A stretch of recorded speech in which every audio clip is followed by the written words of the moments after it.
सम्माननीय बंधुओं, आज सर्वोच्च न्यायालय का नोटबंदी से संबंधित फैसला आया।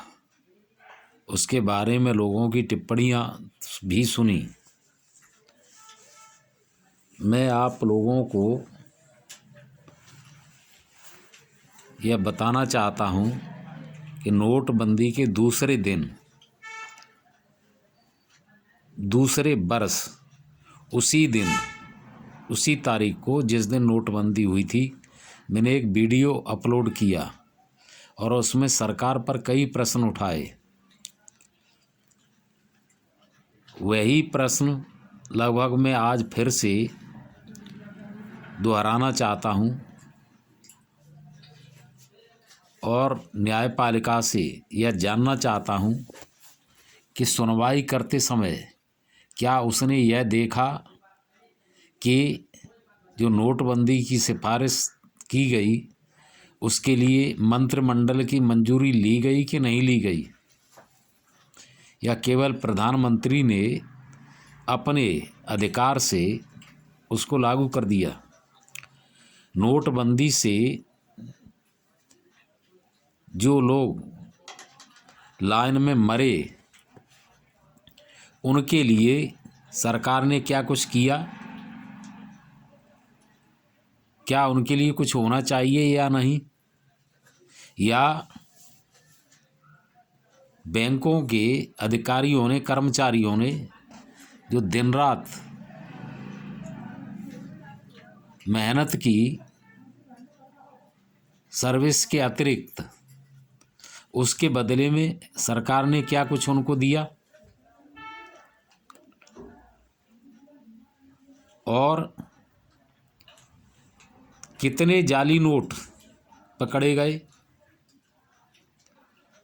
इससे भी सबसे बड़ा सवाल यह है कि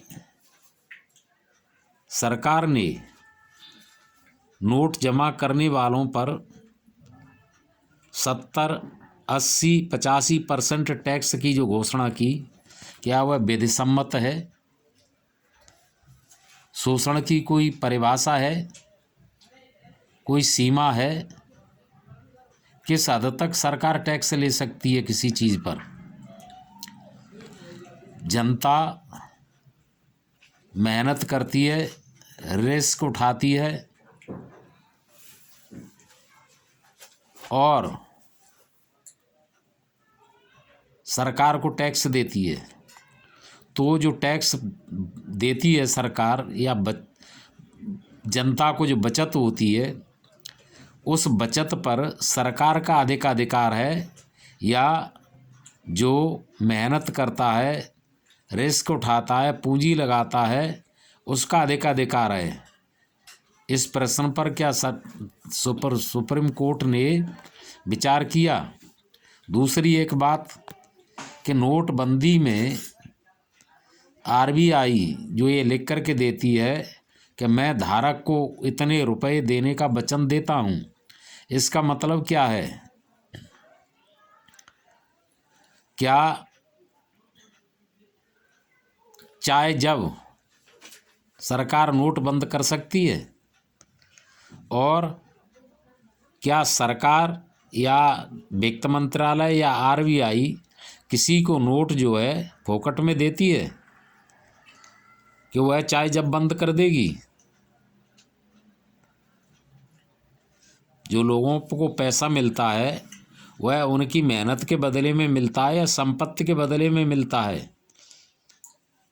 नोट अपने आप में कोई चीज़ नहीं है। जैसा कि प्रधानमंत्री ने कहा कि ये मात्र एक कागज की चिट रह जाएंगे।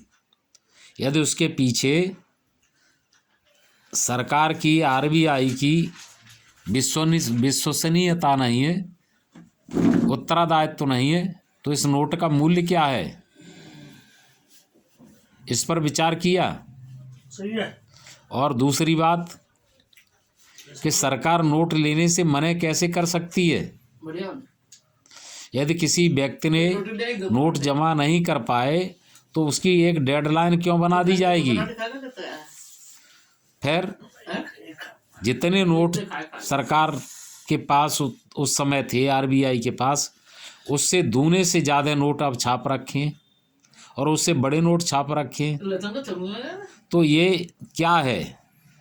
एक और बात कि कितने नोट जमा हो गए और कितने रह गए, उसमें संख्या बताई जाए। और जो नोट रह गए जनता के पास, उनकी संख्या कितनी है? जो अभी तक हमने अखबारों में सुना है, टीवी पर सुना है कि 99.3% मुद्रा जमा हो गई, केवल 0.7% नोट जनता के पास रह गए हैं। तो जो उस समय 14.5 लाख करोड़ के रुपए थे, 0.7% का मतलब होता है कि 10-11 हज़ार करोड़ रुपया केवल जनता के पास रह गए। तो सरकार ने जब 14,40,000 के नोट बदल दिए, तो 10-11 हज़ार के करोड़ के नोट, 10-11 हज़ार करोड़ के नोट बदलने में इसको क्या परेशानी है सरकार को? और सरकार के जो है पुरखों का उसमें जाता क्या है? भाई, जनता का पैसा जनता के खजाने से जनता को वापस किया जाएगा और 10-11 हज़ार करोड़ होगा, उसमें से लगभग 3,000 करोड़ तो टैक्स में वापस मिल जाएगा। फिर ये उस रकम को, केवल जो 10-11 हज़ार करोड़ है, उसे वापस लेने में क्यों पिछड़ रहे हैं? इसका सीधा मतलब है कि सरकार की इसके पीछे बदनीयती है। वह नहीं चाहती है कि सच्चाई सामने आए। सही सी बात यह है कि कुछ असली नोट बिना रिकॉर्ड के चलाए जा रहे थे देश में, जिसमें यदि वो सच्चाई सामने आ गई कि असली नोट जो हैं लिखित में जितने चलाए जा रहे थे, उससे ज़्यादा अनलिखित में चलाए जा रहे थे, तो सरकार की फदियत होगी। और इसी की नहीं, पूर्व कांग्रेस सरकारों की भी फदियत होगी। इसलिए उन्होंने इस आंकड़े को नहीं बताया है। और एक अन्य बात, जिन लोगों का बैंक में खाता नहीं था, उन लोगों को भी 500 और 1,000 के नोट के लिए लाइन में लगा दिया गया और उनकी आईडी ले ली गई। इसकी ज़रूरत क्या थी? जिन लोगों का बैंक में खाता नहीं, वो बैंक में क्यों अपना पैसा जमा कराएंगे? और जो आईडी ली गई, उस पर किस आईडी पर कितना पैसा निकाला गया, इसकी जवाबदेही क्या है? क्या इसकी हकीकत है? कहीं ऐसा तो नहीं कि बैंक वालों ने या सरकार ने मिलकर के जो आम पब्लिक थी, जिनका बैंक में खाता नहीं था, उनकी आईडी लेकर के कितनी बार पैसा निकाला, कितना पैसा निकाला, इसकी जांच होनी चाहिए। इन सवालों का जवाब सरकार दे और खुद न्यायपालिका दे, इन पर जो है विचार करे और फैसला दे। हकीकत यह है कि असली नोट बिना लिखे हुए 2 नंबर में देश में चलाए जा रहे थे और इस बात को सब राजनेता छिपा रहे हैं। अब न्यायपालिका क्या करती है इस पर? यह न्यायपालिका की ईमानदारी पर निर्भर है। वह देश को, देश की जनता को न्याय देती है या उस अन्याय में भागीदारी हो जाती है।